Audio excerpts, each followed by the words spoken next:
ગત તારીખ 8/1/2025ના રોજ રાજકોટ શહેર એસઓજી પીઆઈ એસએમ જાડેજાની ટીમને એક બાતમી મળેલી હતી કે ગાંધીગ્રામ પોસ્ટે વિસ્તારમાં શીતલ ચોક પાસે ગુજરાત ફૂડ્સમાં બનાવટી પનીર બને છે.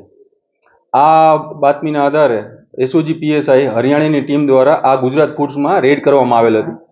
આ રેડમાં 800 કિલોગ્રામ જેટલો શંકાસ્પદ પનીરનો જથ્થો, જેની કિંમત 1,20,000 થાય છે. આ ઉપરાંત કોઈ પણ જાતના બિલ અને કનેક્શન વગરના 21 ગેસના બાટલા, આ ઉપરાંત પનીરને બનાવવા માટે અલગ અલગ મટીરિયલ્સ જેવા કે એસિટિક એસિડ, પામ ઓઇલ અને બીજા બોક્સ છે, સ્ટીકર્સ છે વગેરે ટોટલ મુદ્દામાલ 1,31,000 જેટલો મળેલ છે.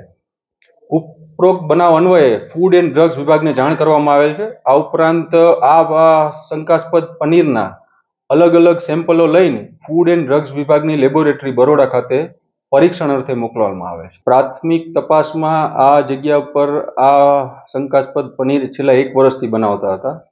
આ ઉપરાંત જો પરીક્ષણમાં ન ઠરે તો એમના વિરુદ્ધ બીએનએસ તથા એસેન્શિયલ કમોડિટી એક્ટ તથા અખાદ્ય ફૂડ અંતર્ગત ગુનો નોંધવામાં આવશે. એ હજી પ્રાથમિક તેમાં તપાસ ચાલુ છે. આમ ગુજરાત ફૂડ્સના માલિકનું નામ છે હાર્દિકભાઈ ઘનશ્યામભાઈ કારિયા. આ એમનો જથ્થો હતો. એ હજી તપાસ તજવીજ ચાલુ છે એ બાબત.